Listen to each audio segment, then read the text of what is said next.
Alhamdulillah hamdan katsiran thayyiban mubarakan fih kama yuhibbu rabbuna wa yarda. Asyhadu an la ilaha illallah wahdahu la syarika lah wa asyhadu anna Muhammadan abduhu wa rasuluh. Ya ayyuhalladzina amanu taqullaha haqqa tuqatih wa la tamutunna illa wa antum muslimun. Allahumma shalli wa sallim ala nabiyyina Muhammad. Amma ba'd. Ikhwah rahimani wa rahmatullah, kita lanjutkan kajian rutin kita Sirah Nabawiyah yang sudah sampai kajian yang ke-43 ya. Adapun tema kali ini adalah melanjutkan tema-tema yang sebelumnya, yaitu bab 2 tentang faktor-faktor yang dapat membangun dan merealisasikan kejayaan umat. Ada dua. Pertama, seberapa kuatkah keyakinan kita akan kemenangan yang Allah Jalla Jalaluhu janjikan. Ya, itu yang pertama sudah lewat dari halaman 123 sampai 125. Poin kedua, sudahkah kita berperan dalam menjayakan umat Islam? Ini penting. Ya, semua penting, tapi ini langsung kepada kita. Ya, dialog kitab ini, buku ini langsung pada kita. Sudahkah kita berperan dalam menjayakan umat Islam? Tanda tanya besar ya, gitu. Al-Ustaz Al-Fadil Dr. Firanda Andirja menulis, sudahkah kita turun tangan untuk mewujudkan kejayaan umat Islam? Ataukah ternyata selama ini kita hanya menunggu dan mengandalkan orang lain untuk kembali menjayakan umat Islam? Kalau kita sebagai individu, kita terlibat nggak dalam proses ini? Kalau kita sebagai masyarakat ini ikut nggak dalam proses menjayakan umat Islam? Kalau kita sebagai negara kita ikut andil nggak dalam menjayakan umat Islam? Ini pertanyaan yang harus dijawab oleh kita masing-masing. Beliau melanjutkan, ingatlah saudaraku bahwa Allah Jalla Jalaluhu berfirman, kuntum khaira ummah ukhrijat linnas. Kamu adalah umat yang terbaik yang dilahirkan untuk manusia. Ali Imran ayat 110. Ayat ini sering dikeluarkan oleh beliau ya di beberapa tema sebelumnya. Ya, memang ayat ini banyak juga di kalangan kita beredar. Kuntum khaira ummah ukhrijat linnas. Kamu adalah umat yang terbaik yang dilahirkan untuk manusia. Jadi kita dilahirkan, kalau kita di dalamnya, itu untuk manusia lain. Ya, ayat ini memang untuk sahabat. Sahabat dilahirkan untuk ditiru. Orang-orang yang selamat adalah orang-orang yang meniru sahabat, tabi'in dan tabi'ut tabi'in. Allah juga berfirman, ini dalam 126 ya, halaman 126. Kullu nafsin bima kasabat rahinah. Tiap-tiap diri bertanggung jawab atas apa yang telah diperbuatnya. Ya, Quran surat Al-Mudaththir ayat 38. Kalau Islam tidak maju-maju, jangan salahkan orang lain. Umat Islamnya sendiri yang tidak berusaha memajukan dinnya. Ya, saya sempat jumpa mudir Libya. Beliau kebetulan lulusan Inggris, manajemennya, masih muda sekali.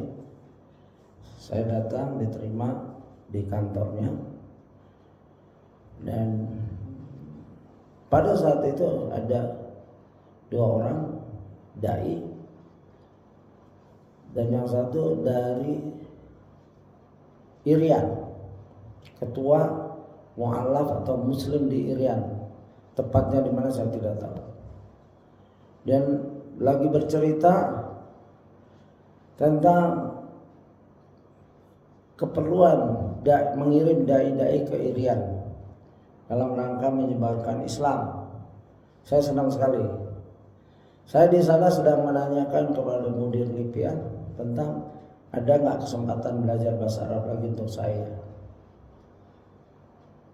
Ya, mudirnya diam saja. Nanti kita pikirkan. Begitu.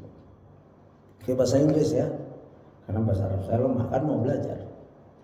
Ya sedikit-sedikit Arab, sedikit-sedikit Inggris.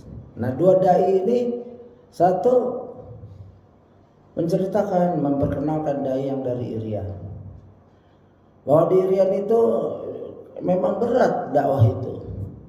Kalau dari Jawa banyak yang nggak kuat bertahan, ya karena makanannya beras mahal sana, makan singkong, ubi dan lain-lain itu berat. Nah, tapi ada satu dai yang lebih mudah, ya pembicara inti karena bahasa Arabnya bagus. Lalu diceritakan salah satunya, ya dai kita dikirimkan bisa bertahan berapa bulan saja. Ya, intinya mereka berjuang untuk mendakwakan Islam di pelosok-pelosok. Ya, jazahullah khair kepada Syuhada Bahri dari Dewan Dakwah Islamiyah. Beliau pernah cerita waktu saya masih muda sekali, di training sama beliau, mentor saya itu. Dia cerita dia masuk pelosok-pelosok juga, ke hutan-hutan. Ya, beliau anak buah Dr. rahimahullah Syuhada Bahri rahimahullah, Dr. M. Nasdir. Ya. Kita lanjut, dua orang ini menceritakan tentang kita kalah semangat kita dengan orientalis. Di situ ada seorang dari Korea atau Cina tinggal di atas pohon sudah bertahun-tahun, wanita sendirian. Dia punya tugas menerjemahkan Bible, Injil ke bahasa daerah. Sudah bertahun-tahun di hutan. Kaget saya dengarnya. Dia ngomong, saudara kita langsung dari Irian diterjemahkan ke bahasa Arab. Saya kagum itu dengan wanita tersebut. Itu Kristen, sesat, tapi tabah berdakwah di Irian. Ya terserah, mungkin dia gajinya besar. Ya tapi kalau gaji saja tidak. Ini ada keyakinan yang kuat dan ingin andil dalam penyebaran agama yang dia yakini. Nah, dari situ katanya, kita ini kurang semangat, Syekh. Saya masih muda. Setelah saya belum kenal yang mudanya ini. Terus setelah saya lihat-lihat, oh itu kalau nggak salah Ustadz Dr. Khalid Basalamah. Saya belum kenal. Sekarang dia pernah cerita seperti itu. Saya pernah dengar ini cerita. Oh iya. Jadi beliau cerita di kantor berempat. Mudir Lipia, saya, Ustadz Khalid Basalamah, dan salah satu seorang dai mu'alaf yang sudah tua dari Riau Jaya. Jadi di sini kullu nafsin bima kasabat rahina. Tiap-tiap diri bertanggung jawab atas apa yang telah diperbuatnya. Kenapa dua muslim ini datang kemudian diskusi? Karena dia ingin berbuat sesuatu. Ya. Ingin melaporkan, mungkin ada bantuan dari Lipia untuk mengirim dai-dainya yang alim, yang punya ilmu ke pelosok-pelosok. Karena Islam disebar seperti itu. Ya. Dai duat menyebar ke seluruh dunia, baik melalui perdagangan, kerja. Sekarang ini kerja di luar negeri sambil menyebarkan agama boleh. Ya betapa banyak, ya ada saya lihat orang-orang masuk Islam karena para pekerja kita. Ya yang melihat ada satu orang, dia bahasa Inggrisnya sangat sederhana, tapi ada orang Jepang hampir masuk Islam di Australia karena melihatlah akhlak teman kita ini, ikhwan ya, rahimahullah sudah meninggal. Ya, gigih. Ya, bahasanya kalau saya lihat yang Jepang nggak bisa bahasa Inggris, yang Indonesia Inggrisnya sedikit, tapi mereka bahasa hati di sana. Saya kalau jumpa jadi penterjemahnya. Ya mereka sederhana ilmunya juga orang Indonesia, tapi hampir orang Jepang ini waktu berpisah hampir mau masuk Islam. Ya, ini boleh juga. Di mana ada kesempatan berdakwah, nggak harus nunggu jadi ustaz, nggak harus nunggu duduk di podium seperti ini di mimbar, tidak. Kalau memang ingin berperan dalam menjayakan Islam, kapan saja, di mana saja, maksudnya di mana saja tempat-tempat yang layak, ya kondisinya apa saja, maksudnya kondisi yang tidak memberatkan mad'u, orang yang kita mau dakwakan. Misalkan dia lagi mau ke rumah sakit, kita ngomong terus, ya nggak mungkin lah. Mungkin dia lagi sakit atau dia lagi mau ke toilet, nggak mungkin antum ngajak ngomong orang yang emergency, daruri kayak gitu. Ya artinya harus pandai-pandai. Kullu nafsin bima kasabat rahina. Tiap-tiap diri bertanggung jawab atas apa yang telah diperbuatnya. Perbuatan jangan dinilai kecil. Kadang-kadang ucapan satu kata, dua kata, orang tidak berubah di depan kita, tapi mungkin jadi renungan, bahan renungan. Di suatu saat, oh teman saya pernah ngomong seperti ini. Oh iya, aku mulai mau tobat sekarang. Dari omongan antum kita ini, satu kata, dua kata, yang penting ikhlas dan benar. Ikhlas karena Allah, ya, sawab, benar menurut sunnah, omongannya itu benar, ringkas, padat, ya. Jadi tidak ada alasan bagi kita untuk saling menyerahkan tanggung jawab dan peran besar ini. Bahkan seandainya seluruh manusia selain kita terlalaikan darinya, kita tetap harus ikut andil sesuai kemampuan kita. Karena Allah Jalla Jalaluhu tetap akan mempertanyakan peranan kita terkait kejayaan umat ini. Seluruh manusia nggak ada yang kerjakan kerjaan dakwah ini, ya nggak apa-apa. Lah kita paham, kita kerjakan. Walaupun sendiri, ya walaupun sendiri. Walaupun satu keluarga, walaupun satu keluarga. Apalagi banyak, 3, 4 dan lain-lainnya. Jangan putus asa, terus. Boleh jadi hasil kita nggak lihat, ya. Tidak harus apa yang kita kerjakan harus kita lihat hasilnya. Yaitu namanya istijar. Sebagaimana kelompok-kelompok tertentu gerakan dakwah, berdakwah, ingin menggulingkan pemerintahan yang sah. Ini istijar. Itu buah. Boleh jadi kita tidak melihat buah itu. Ya, kita ajarkan aja Islam seperti ini, syariat Islam seperti ini. Setelah itu, ya serahkan hasilnya pada Allah. Boleh jadi setelah kita wafat, cucu kita wafat, baru suatu tempat itu memegang, ya, ajaran Islam yang benar, tauhid dan sunnah, ya, begitu. Karena Allah Jalla Jalaluhu tetap akan mempertanyakan peranan kita terkait kejayaan umat ini. Namun saudaraku, meskipun kita diperintahkan untuk bahu-membahu dalam membangun kejayaan umat Islam, bukan berarti kita dapat seenaknya menggunakan cara dan metode masing-masing yang ternyata berseberangan dengan syariat Islam itu sendiri. Seperti metode sosialis, komunis, kapitalis, atau berbagai metode ala manusia yang bertentangan dengan hukum Allah Jalla Jalaluhu. Apa artinya persatuan jika ia ternyata dibangun di atas asas yang salah? Perjuangan kita dalam menegakkan kejayaan umat Islam ada koridornya, ada batas-batasannya, ada juklak, petunjuk pelaksanaan, ada SOP dari Allah dan Rasulnya. Tidak boleh masing-masing ngarang-ngarang. Islam dan sosialis, Islam dan komunis, Islam dan kapitalis.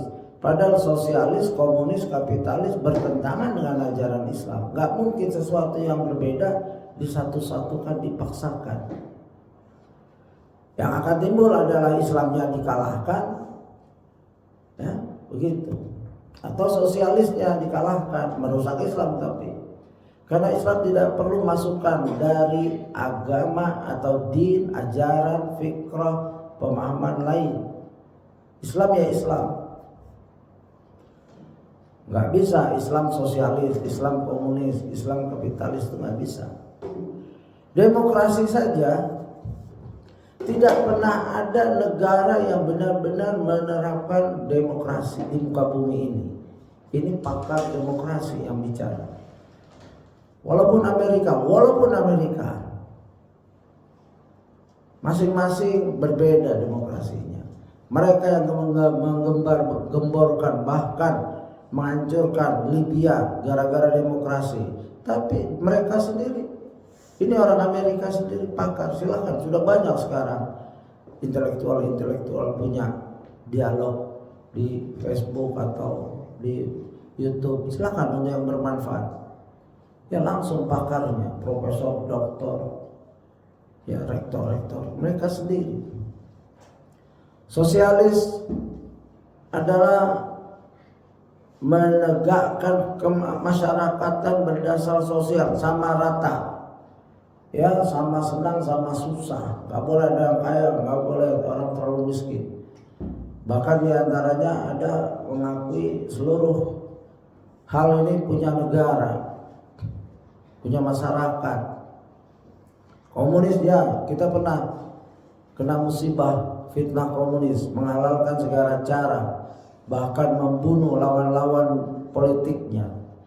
Mereka pernah menang di negara ini, tapi alhamdulillah Allah tolong bangsa ini untuk ya tidak menjadi komunis. Kapitalis ya, capital itu pemodal, orang-orang kaya, orang yang berkuasa mengontrol suatu negara.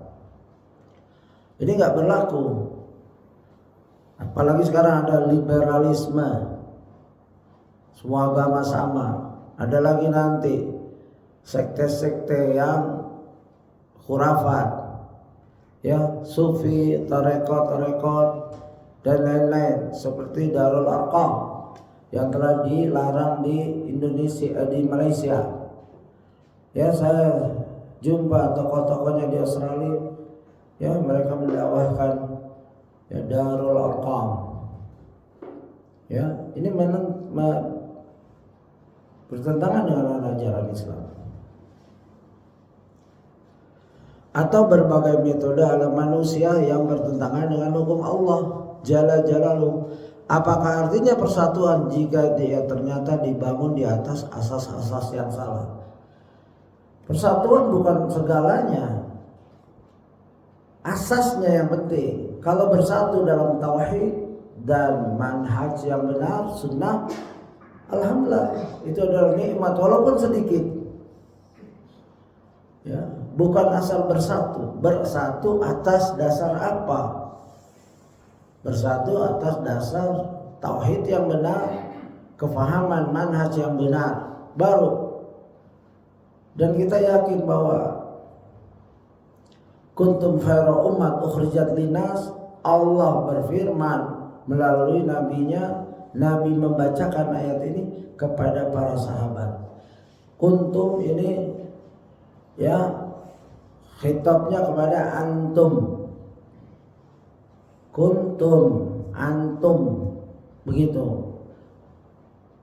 Direct, langsung Allah berfirman kepada nabinya untuk menyatakan kamu ini. Sebagaimana kamu akan memerangi Dajjal, kamu yaitu sahabat. Loh, sahabat sudah meninggal, Dajjal nanti datangnya. Artinya orang-orang akhir zaman yang karakternya seperti sahabat. Begitu ulama menyimpulkan. Kalau karakternya jauh dari para sahabat, dia nggak akan menang. Dia akan nggak akan jadi pengikut Imam Mahdi. Kalau orang-orang yang bertentangan dengan para sahabat sudah pasti 100% ikut Dajjal. Karena yang selamat para sahabat radhiyallahu anhum wa radu an. Allah ridha kepada mereka dan mereka ridha pada Allah. Dua-dua ya timbal balik. Banyak orang ridha pada Allah tapi Allah enggak ridha padanya. Saya ridha, Rabbku adalah Allah. Raditu billahi rabba wa bil islami dina. Aku ridha Allah sebagai Rabbku. Ya, wa bil islami dina, dan Islam jadi agamaku. Banyak orang ngomong gitu tapi Allah enggak ridha pada mereka. Itu ucapan di lisan. Ucapan melalui lisan saja. Tapi hati perbuatannya menyimpang dari Allah yang Allah ridhoi. Bagaimana dia dapat ridha Allah? Tapi kalau sahabat dibuktikan hatinya yang bersih, sebagaimana ada hadis, ya Allah melihat hati-hati manusia, maka dilihatlah hati para sahabat dan dijadikanlah dia sahabat Nabi dan tercantum di Taurat dan Injil, apalagi di Al-Quran dan hadis. Lantas bagaimana sikap yang benar terkait hal ini? Simaklah wejangan luar biasa dari Nabi kita Muhammad SAW dalam sabda beliau. Jadi metode atau kaifiyah memperjuangkan Islam ada rambu-rambunya, ya, bukan asal-asalan. Di sini dibacakan usikum bitaqwallahi azza wa jalla wa sam'i wa ta'ati wa in ta'ammara alaikum, ya, wa in ta'ammara alaikum. Nah, ini penting, ya. Abdun fa innahu man ba'ith minkum fasayara ikhtilafan katsira. Aku wasiatkan kepada kalian agar senantiasa bertakwa kepada Allah serta mendengar dan taat loyal kepada pemimpin kalian meskipun ia adalah seorang budak. Satu itu. Dan fa inna may ya'ish minkum fasayara ikhtilafan katsira. Sungguhnya siapapun di antara kalian yang nanti masih hidup setelahku, maka pastilah dia akan menjumpai perselisihan yang banyak. Hadis ini Rasulullah bicara kepada sahabat, tapi tujuannya nanti. Nantinya apakah sahabat masih hidup? Bisa, sahabat masih hidup, tapi sahabat tidak pernah dipimpin oleh seorang budak. Setelah Rasul meninggal, Khalifah Abu Bakar, Khalifah Umar, Utsman, Ali, ini khalifah semua, bukan budak. Kapan budak? Ya nanti ini. Kita atau setelahnya. Pernah satu kaum, pernah bekas budak, itu ada sejarahnya, menguasai dunia Islam. Ya, kan Abbasiyah, Umayyah, Abbasiyah, Mamluk dan lain-lain. Ini ya Mongol yang masuk Islam, Tartar masuk Islam, Khilafah Utsmaniyah, Khalifah Utsmaniyah itu Khalifah Turki. Jadi ada suatu kelompok yang bekas budak dilatih sampai mereka berkuasa jadi khalifah di muka bumi ini. Ya kita tetap harus taat, ya, sami'na wa ta'ana, tetap loyal. Ya, siapa saja di Indonesia mau memimpin negara ini kita taat kalau dia orang Islam. Begitu. Ya, jelas ini untuk kita ini. Hadis ini hadis nubuwah di mana Rasulullah menyatakan kepada sahabatnya, tapi sahabat tidak ngalamin. Tabi'in tidak ngalamin juga. Tabi'in, wallahu alam, saya belum teliti sejarahnya karena kerajaan yang bekas budak ini khalifah bukan di zaman tabi'in, jauh. Ya, begitu. Di sini jelas.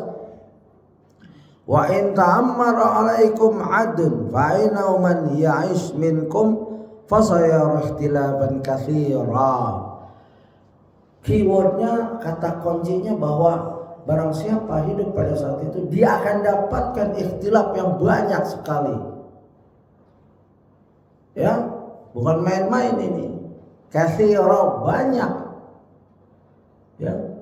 Dia ya, sesungguhnya siapapun di antara kalian yang nanti masih hidup setelahku, maka pastilah dia akan menjumpai perselisihan yang amat banyak. Zaman sahabat ada perselisihan, selesai. Fitnah itu terbuka setelah Umar radhiyallahu anhu meninggal, wafat.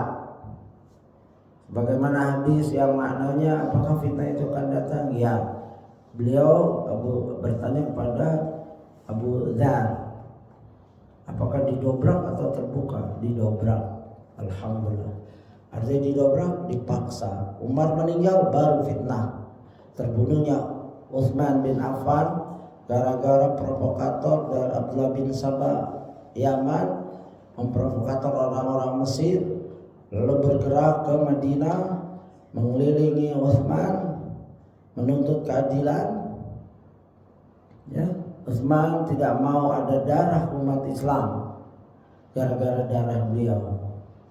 Padahal para sahabat Ali, anaknya Hasan Hussein dan sahabat-sahabat besar sudah siap melindungi Utsman. Utsman larang, tetap kamu di rumahnya, biarkan aku yang menghadapi. Ya, padahal khalifah itu, khalifah seluruh dunia Islam. Beliau dibunuh dalam keadaan baca Quran. Istrinya mencegah, istrinya ditebas. Mereka merangsek masuk. Padahal Utsman mengingatkan kepada para pembunuh ini, tahukah engkau jasa-jasaku di Islam? Bukankah aku yang ini, yang itu disebutkan? Bukankah aku yang menolong Rasulullah melalui hartaku? Tapi orang dablek begitu. Orang dablek udah sangat geram. Orang yang banyak jasanya pun dibunuh. Ya sampai Qurannya tersiram darah Utsman. Begitu. Nah ini ikhtilafan katsiran mulai dari sahabat. Wafatnya Umar radhiyallahu anhu, fitnah tersebar. Setelah itu fitnah Ali radhiyallahu anhu. Tuntutan ada dua. Orang-orang yang mencintai Utsman bertanya kepada Ali radhiyallahu anhu, kenapa tidak ada pembelaan terhadap Utsman? Ya, mereka menuntut. Maka terpecahlah, termasuk Muawiyah menuntut, kenapa Ali yang ada di situ tidak membela? Ali siap membela, siap mati untuk membela pimpinannya radhiyallahu anhu. Tapi karena Utsman yang melarang, ya begitu. Utsman mengorbankan dirinya karena dia masuk dari takdir yang sudah nubuah Rasulullah ucapkan waktu di atas gunung Uhud, bergerak gunung, lalu tenanglah Uhud, tenanglah. Tidaklah di antara yang berdiri di atas kamu ini kecuali Nabi dan dua orang, Nabi dan Siddiq dan dua orang yang syahid. Yang berdiri di atas gunung itu adalah Rasulullah, Abu Bakar, As-Siddiq dan Umar dan Utsman. Jadi jauh-jauh hari Rasulullah bilang ini dua orang syahid nih. Abu Bakar Umar ditikam oleh Majusi, Abu Lu'lu'ah, dan Utsman dibunuh. Inilah fitnah-fitnah. Ikhtilafan katsira. Wa alaikum bisunnati wa sunnatil khulafai rasyidin wal mahdiyyin addu 'alaiha binawajid. Begitu. Oleh karenanya teruslah kalian berpegang teguh dengan sunnahku dan juga sunnah-sunnah para khulafaur rasyidin yang mendapat petunjuk. Gigitlah sunnah tersebut dengan gigi-gigi geram kalian. Ya, gigi geram ini. Kalau gigit yang keras itu di sini. Ya, kalau di sini motong. Sifat gigi depannya memotong saja. Kalau gigi kalau makanan yang nggak bisa dipotong dengan mudah, kita larikan ke sini kan, ini. Dia nggak langsung potong, tapi digenggam ini, nggak lepas. Begitulah seorang memegang sunnah, gigit dengan geraham. Boleh dicontohkan nanti di rumah, coba antara sini, kalau ini keras lepas gigi kita, karena kekuatan genggaman itu di geraham. Ya, adu 'alaiha bin nawajiz wa iyyakum wa muhdatsatil umur fa inna kulla bid'atin dalalah. Ini wasiat, jangan alergi dengan bid'atin dalalah. Kok alergi dengan hadis Nabi? Siapa orang ini yang alergi? Rupanya dia hobinya buat bid'ah, pastilah alergi. Ya. Oleh karenanya teruslah kalian berpegang teguh dengan sunnahku dan juga sunnah para khulafaur rasyidin yang mendapat petunjuk. Gigitlah sunnah tersebut dengan gigi-gigi geraham kalian dan berhati-hatilah kalian terhadap hal-hal baru yang diadakan terkait agama. Ya, dalam kurung. Karena sungguhnya setiap hal baru dalam agama yaitu bid'ah adalah kesesatan. Hadis riwayat Abu Daud nomor 4607 dan dinyatakan sahih oleh Al-Albani dalam takhrij kitab Sunnah. Kitab Sunnah nomor 31. Jadi ini penting. Ya, enggak boleh seorang semangat himmah tapi berbuat asal-asalan dalam membela Islam. Ya, seorang anak muda dari kecil 22 tahun terkena faham khawarij, kelompok yang berfaham khawarij. Pokoknya yang enggak ikut jamaahnya kafir. Pemerintahan Indonesia kafir. Ini ada. Betapa sesatnya anak muda ini. Ya. Dia mengeluarkan umat Islam dari Islam padahal belum pernah dakwah sampai orang masuk Islam satu pun. Susah dakwah. Hatta ya bagi yang pernah di luar negeri itu susah tuh. Tahu hidup di sana. Belum lama ini ada seorang mau nikah, menghubungi saya.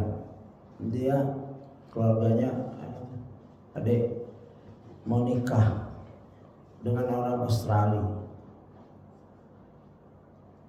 Saya minta dijadikan untuk menikahkan. Saya tanya, ini orang udah Islam, calonnya sudah. Terus saya minta calon wanitanya nelpon saya. Akhirnya dia nelpon. Selalu saya diskusi. Apakah calon kamu Islam? Ya, sudah Islam. Sudah sholat? Sudah. Baik, alhamdulillah. Kalau kamu sholat? Tidak. Sejak kapan kamu nggak sholat? Sejak balik. Balik kamu kapan? 14 tahun berapa? Umur 14. Sekarang kamu umur berapa? 29. Selama 15 tahun kamu nggak sholat? Iya. Santai aja jawabannya, nggak ada beban. Kita ngobrol pakai bahasa Inggris karena saya meyakinkan bahasa Inggris dia bagus apa enggak? Bagus. Bahasa Inggris bagus, mungkin lebih bagus dari saya. Tapi kita diskusi dengan bahasa Inggris untuk meyakinkan dia bisa nggak membimbing suaminya yang mu'alaf. Lah ini lebih mu'alaf lagi. 15 tahun nggak pernah sholat orang Islam. bukan Islam sudah. Karena ada satu amalan yang bisa mengeluarkan seorang dari Islam, kecuali yaitu tarkus salah. Bahkan Ibnul Qayyim menjelaskan orang yang meninggalkan sholat lebih jahat daripada koruptor, penzina, pemabuk. Gitu. Ini 15 tahun. Kapan kamu sholat terakhir? 3 tahun yang lalu. Sholat apa? Tarawih. Berapa rakaat? Masih ingat ya? 23. Itu sholat dia terakhir 3 tahun yang lalu. Saya suruh hitung dari 14 ke 29. Berapa itu? 15 tahun. Kali 360 hari. Berapa itu? Dihitung dia. Cepat hitungannya. Mungkin pakai kalkulator. Sekian ribu. Kali 5. Berapa sholat kamu tinggalkan? Padahal dalam sholat, dalam kitab Muwatta Imam Malik menurunkan satu hadis, orang yang tertinggal sholat asar, makna hadis, lebih buruk daripada kehilangan keluarganya. Sekali nih sholat asar nih, hati-hati. Kalau dia seorang ayah, dia lebih buruk kehilangan sholat asar sampai sibuk kerja atau sibuk sesuatu sampai enggak sholat asar. Itu lebih buruk daripada kehilangan istrinya, anak-anaknya, cucu-cucunya. Itu satu sholat. Kok santai banget meninggalkan sholat selama 15 tahun? Coba silakan yang punya kalkulator. 15 kali 360 kali 5, berapa itu? Berapa sholat dia tinggalkan? Dia yang wajib saja ini. Yang kayak gini, naudzubillah, bagaimana dia akan berperan dalam menegakkan? Dia sudah meruntuhkan sendi-sendi agama Islam di dalam dirinya. As-salatu imaduddin. Faman tarakaha faqad hadamaddin. Salat itu tiang agama. Barang siapa meninggalkannya seperti meruntuhkan agamanya. Ya, dalam makna hadis yang lain, al-farqu bainana wa bainal kafir wal musyrik as-salat.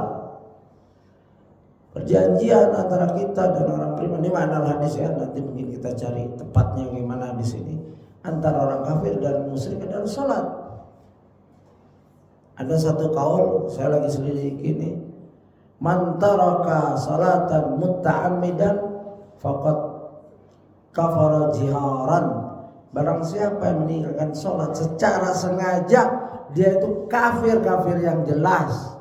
Ulama tidak berani mengkafirkan orang penzina dan lain-lain dosa-dosa. Tapi sholat, walaupun ada ikhtilaf, tapi yang kuat adalah kafir. Sudah dapat Pak, berapa sholat dia tinggalkan? 27.000. Berapa rakaat satu hari? 17. 27.000 kali 17 berapa?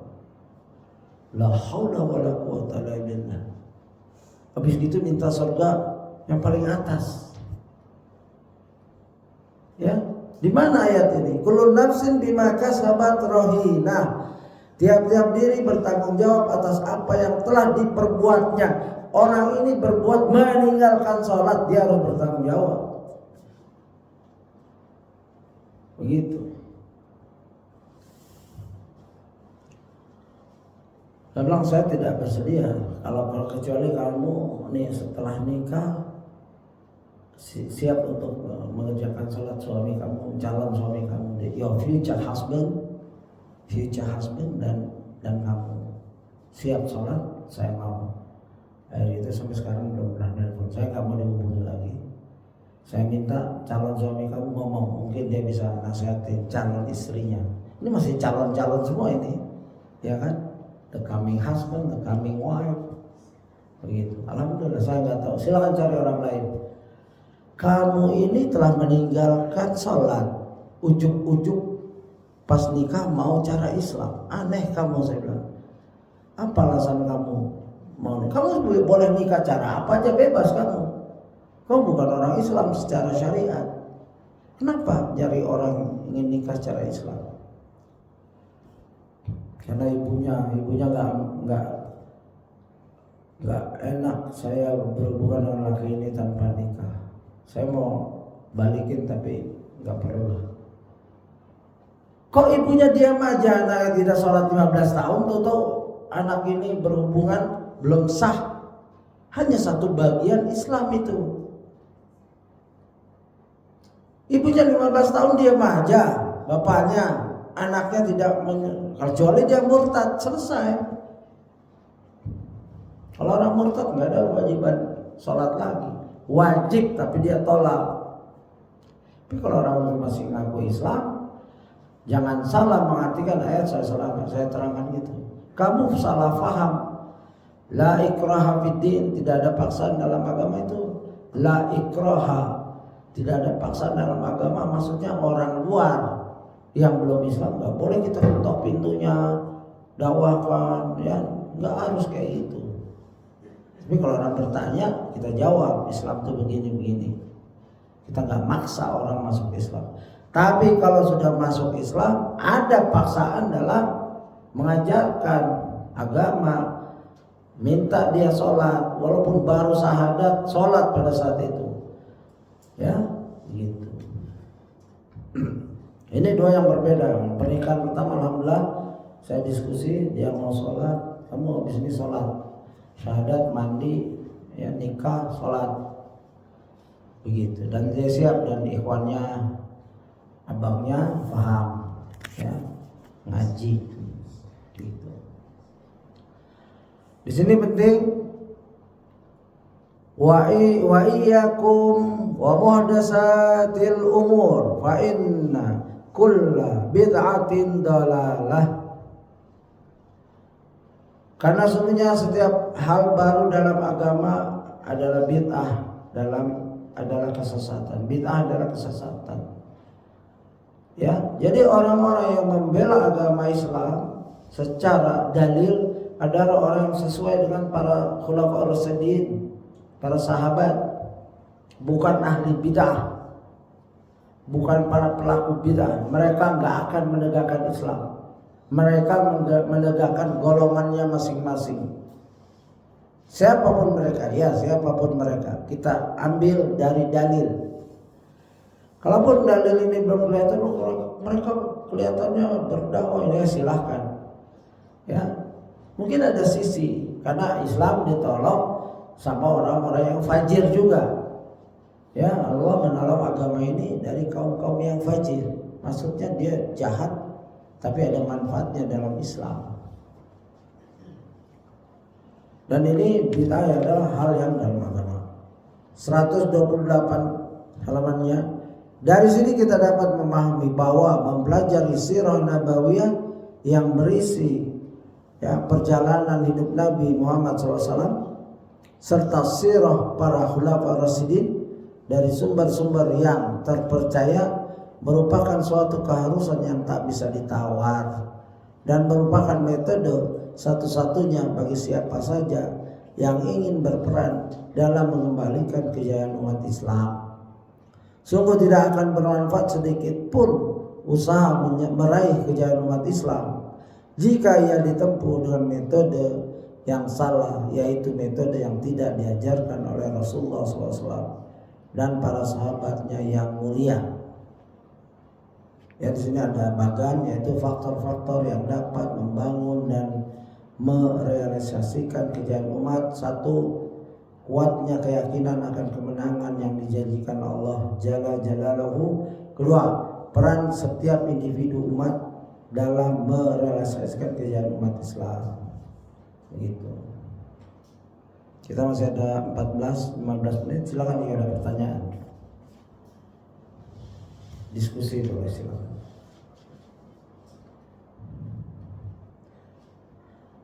Kalau tidak, beberapa hal yang saya akan sampaikan dari pertanyaan pekan lalu, ya, di mana timbul pertanyaan bahwa orang yang imannya sebesar zarah, ya, akan masuk jannah.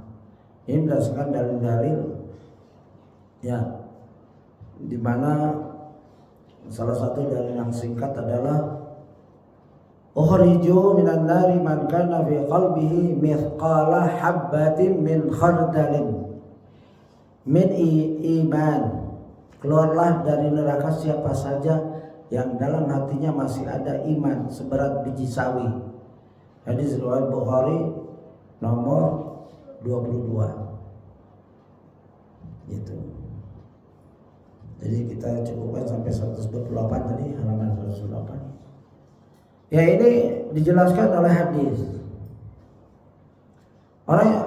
Manusia ada dua golongan yang masuk neraka. Ya. Dan Allah menyatakan dalam Al-Quran, seluruh manusia akan melewati, ya, mendatangi. Firman Allah, a'udzubillahi minasyaitonir rajim, wa in minkum illa wariduha kana 'ala rabbika hatman maqdiya summa nunajjil ladzina taqaw wa nazaru zalimina fiha jiziyya. Dan tidak ada seorang pun daripadamu melainkan mendatangi neraka itu. Hal itu bagi Tuhanmu adalah suatu kemestian yang sudah ditetapkan. Kemudian kami akan menyelamatkan orang-orang yang bertakwa dan membiarkan orang-orang yang zalim di dalam neraka dalam keadaan berlutut. Posisi orang zalim di neraka dalam keadaan berlutut, dia mendapat siksaan. Jadi semua manusia mendatangi neraka. Itu dalam surat Maryam ayat 71-72. Jadi dua golongan orang yang masuk neraka. Satu, orang kafir, musyrik, munafik, ya, munafik yang memang munafik benar. Ya, mereka kekal di dalam neraka. Khalidina fiha abada. Khalidina fiha. Ya, begitu. Kedua, orang mukmin yang berbuat dosa besar. Mereka akan keluar dari neraka dan akan masuk surga. Mereka disebut ussatul muwahhidin, ya, orang yang masih bertauhid, keimanannya sebesar zarah atau sebesar biji sawi, istilahnya begitu terjemahan. Atau kalau Ustaz menjelaskan tafsir seperti partikel. Kalau ada matahari kan kita suka lihat, tuh imannya kayak gitu tuh kecilnya. Ya, ini ada matahari masuk ke dari jendela, kita lihat benda-benda yang melayang itu, yaitu sebesar itu. Atau anak telur semut. Semut kan kecil, telurnya pasti lebih kecil kan. Nggak mungkin semut telurnya seperti telur ayam. Kecil pasti telurnya. Yang sudah lihat telur semut ya silakan. Dan lain-lain itu definisi, ya, sekecil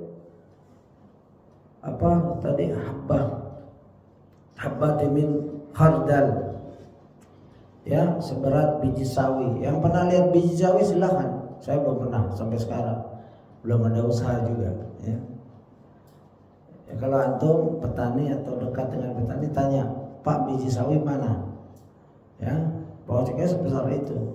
Habba di sini biji, khardal itu sawi. Ya, ini Bukhari nomor 22. Begitu. Jadi orang yang punya iman, kalau yang berpendapat bahwa orang yang meninggalkan sholat itu kafir, nggak ada harapan masuk jannah. Tapi ada yang pendapat bahwa tidak, selagi ada iman, tauhid di dalamnya, dia tetap masuk jannah. Wallahu a'lam. Kalau dari hadis-hadis saya pegang yang orang meninggalkan sholat, benar-benar meninggalkan sholat, ya, walaupun dikuburkan secara Islam, tapi dia ya bisa dibilang orang ya kafir, begitu. Tapi bukan kafir secara dikuburkan, nggak ada mau kuburkan, nggak boleh, bukan begitu, ya. Karena ini ada perdebatan. Kalau dari kecilnya sampai tua meninggal nggak pernah sholat, ya jangan disolatin kalau bisa. Ya. Dan hadis-hadis yang menjelaskan tentang proses syafaat bagi orang-orang Islam yang ada iman, ada beberapa hadis yang kita bacakan di sini sambil melengkapi jawaban, yaitu yadkhulu ahlul jannatil jannah wa ahlun nari nara thumma yaqulu Allah ta'ala akhriju man kana fi qalbihi mithqala habatin min khardalin min al-iman wa yurjuna minha qad iswaddu fa yulqawna fi nahril hayati syakka malik wa yanbutuna kama tanbutul habbatu fi janibis sayl lam tara annaha taharuju safra'a multawiyah. Setelah penghuni surga masuk ke surga dan penghuni neraka masuk ke neraka, maka setelah itu Allah pun berfirman, keluarkan dari neraka orang-orang yang di dalam hatinya terdapat sebesar biji sawi iman, maka mereka pun dikeluarkan dari neraka. Hanya saja tubuh mereka sudah hitam legam bagaikan arang. Lalu mereka dimasukkan ke sungai kehidupan. Ya, maka tubuh mereka tumbuh atau berubah sebagaimana tumbuhnya benih yang berada di tepian sungai. Tidaklah engkau perhatikan bahwa benih itu tumbuh berwarna kuning dan berlipat-lipat, ya. Tumbuhan itu kan, ya, jadi biji kalau disiram terus tumbuh menggeliat begitu. Jadi ahli neraka itu sudah hitam, jahanamiyun. Ya, dipanggilnya mereka orang-orang bekas tapi nggak akan merendahkan setelah dia masuk jannah. Bukan rendah, itu sudah kemuliaan, sudah Allah sudah ampunkan, selesai itu. Di sana nggak ada kata-kata ngebully. Masa ahli jannah sering ngebully? Nggak ada itu, nggak ada kata-kata gitu. Ini ucapan di dunia. Mereka namanya jahanamiyun, tapi mereka sudah bahagia, lupa penderitaan di neraka dulu, ya, begitu. Hadis dari Ibnu Mas'ud tentang orang yang terakhir masuk jannah. Wallahu a'lam, mungkin di antara kita orang semua sudah masuk jannah, dia belum, ya. Ini la'alamu akhirah linnar khurujan minha wa akhirah lil jannah dukhulan jannah rajulun yakhruju minan nar habwan fayaqulullah tabaraka wa ta'ala lazhab fadakhulil jannah fayatiha fayuhayyilu ilayha anna mala. Sungguhnya aku tahu siapa orang yang paling terakhir, ya. Ini Ibnu Mas'ud radhiyallahu anhu berkata, Rasulullah SAW bersabda, ya, nikmat hidup di samping Rasulullah. Tapi kenikmatan itu cuma beda fisik. Bagi orang yang membaca hadis, ini seperti kita hidup di samping Rasulullah. Oleh sebab itu salah satu muhaddis besar, ya, Abdullah ibn Mubarak, menyatakan dia jarang keluar ba'da Isya, jarang ngobrol-ngobrol, karena dia ditemani dengan Al-Quran, dia baca Quran dengan tafsirnya, dan dia baca hadis. Bagaimana aku akan jumpa dengan kamu ngopi-ngopi, padahal di kelilingku ada ayat Allah yang aku baca, aku seakan-akan bicara dengan Allah. Di kelilingku ada hadis, seakan-akan aku berjumpa Rasulullah dan berbicara. Ya, coba sahabat mendapatkan berita seperti ini. Sesungguhnya kata Rasulullah, aku tahu siapa orang yang paling terakhir dikeluarkan dari neraka dan paling terakhir masuk ke surga. Coba ilmu ini direnungkan. Rasulullah itu mempunyai ilmu yang kita nggak tahu. Aku tahu siapa orang yang paling terakhir dikeluarkan dari neraka dan paling terakhir masuk ke surga. Walaupun sahabat nggak lancang, bisa kasih namanya ya Rasulullah. Sayakah itu? Nggak begitu sahabat. Dia cukup. Ya, cukup. Itu sudah cukup. Siapa? Wallahu a'lam. Nggak penting itu. Yang penting Rasulullah tahu orang itu siapa, rumahnya di mana mungkin. Ya, yaitu seorang laki-laki. Ada cirinya. Laki-laki, bukan wanita. Berarti wanita yang masuk Islam sudah duluan itu. Kalau di sini rajul, ya, dakhala jannati rajulun yakhruju minan nar. Nggak tahu mungkin apakah laki-laki sama dengan wanita. Kalau disebut laki-laki maksudnya wanita. Tapi di sini rajul, hadis menyatakan rajul, terjemahannya juga yaitu ya seorang laki-laki yang keluar dari neraka dengan merangkak. Ya, coba bayangkan, habis beban berat disiksa, dia merangkak. Ya, seperti bayi merangkak. Tapi ini orang dewasa. Kemudian Allah berfirman kepadanya, pergilah engkau, masuklah engkau ke surga. Ya, begitu lembutnya Allah kepada hambanya yang telah diazabnya, diampunkan dosanya, habis ya nebus dosanya di neraka, ya pergilah engkau. Begitu. Ia pun mendatangi surga, tapi ia membayangkan bahwa surga itu telah penuh. Ya, dibayangkan surga itu telah penuh, padahal dia sudah mendekati. Ia kembali dan berkata, wahai Rabbku, aku mendatangi surga, tapi sepertinya telah penuh. Karena manusia dia gak bisa melihat yang Allah lihat. Allah berfirman kepadanya, pergilah engkau dan masuklah surga. Ya, yang kedua ini masih disuruh pergi, masuklah surga. Ia pun mendatangi surga, tapi ia masih membayangkan bahwa surga itu telah penuh. Jadi orang ini paham banget. Ya, dia habis disiksa lama mungkin di jahanam, lalu keluar. Ya, merasa gak ada kesempatan masuk jannah. Allah berfirman kepadanya, pergilah engkau dan masuklah surga, karena untukmu surga seperti dunia dan 10 kali lipat darinya. Coba idhab fadkhulul jannah fa inna laka mithla dunya wa asharata amsalihha. Allah menyatakan buat kamu dunia dan 10 kali lipat sepertinya. Ringan. Kalau kita berat. Ini meja kamu buat kamu, habis itu mikir, loh, ya, saya punya satu-satunya meja. Itu kita. Tapi Allah pencipta alam semesta, ringan ngomong seperti itu buat kamu. Ini orang yang paling terakhir ini, ingat, orang paling terakhir masuk jannah, dikasih dunia dan 10 lipat.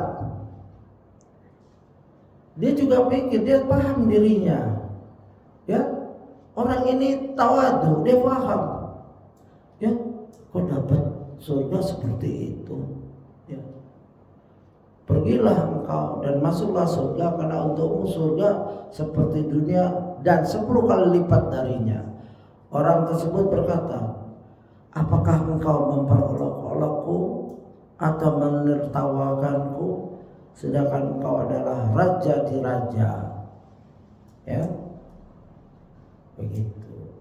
Ini seorang makhluk, hamba Allah yang naif, yang polos. Engkau memperolok-olokkanku ya Allah, ya, kan engkau raja di raja.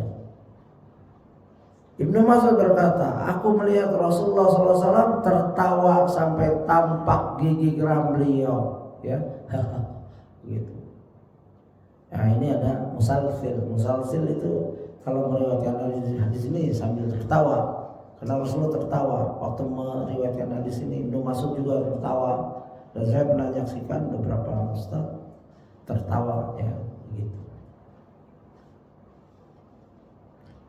Aku melihat Rasulullah SAW tertawa sampai tampak gigi geram beliau. Kemudian beliau bersabda, itulah penghuni surga yang paling rendah derajatnya. Jadi yang paling terendah, ya wallahu a'lam, mungkin ada di antara kita orang ini wallahu a'lam, maka Anda, kita akan mendapat dunia dan 10 kali lipat dunia. Jangan khawatir, Allah mampu itu. Itu bukan meledek, itu bukan ngebully kita, ngeprank, bukan. Itu asli ucapan Rabbul Alamin. Yang di dunia aja kita lihat makhluknya, ya bintang, galaksi, itu galaksi miliaran, triliunan, gak bisa kita hitung itu. Satu galaksi ribuan triliunan kali besarnya dari matahari, triliunan kali besarnya dari bumi. Bahkan ada catatan terakhir, entah bagaimana mereka melihatnya, saintis bilang ada satu titik di black hole atau di lubang hitam itu ada air yang seperti air di kita di bumi, triliunan kali banyaknya daripada air di bumi. Wallahu mereka hitungnya kayak gimana, kita nggak perlu pikirkan. Kita boleh percaya, boleh enggak. Tapi Allah memang, ya, antara lapisan langit, ya, langit kedua dia ada air yang tebal. Di bawah arsy ada air banyak di atas. Ya, begitu. Jadi itu puluhan tahun perjalanan air, baru lagi air lagi, begitu. Ya silakan nanti kalau kesempatan di pekan selanjutnya kita bacakan tentang kekayaan Allah, ya. Begitu. Jadi saya tutup, sudah sampai 1 jam.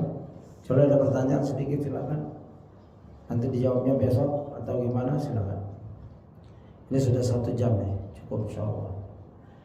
Demikian kajian kita hari ini, semoga bermanfaat untuk diri saya, keluarga dan ikhwan sekalian. Dan juga kajian ini harus sabar karena masih ada 5 buku lagi seperti ini, dan ini buku pertama baru sampai halaman 128, ya. Dan bagi yang ingin mengikutinya silahkan di channel yang sudah ada, ya. Ini pengajian yang ke-43 atau 42. Demikian, saya mohon maaf jika ada penjelasan yang tidak tepat dan salah, dan kebenaran semua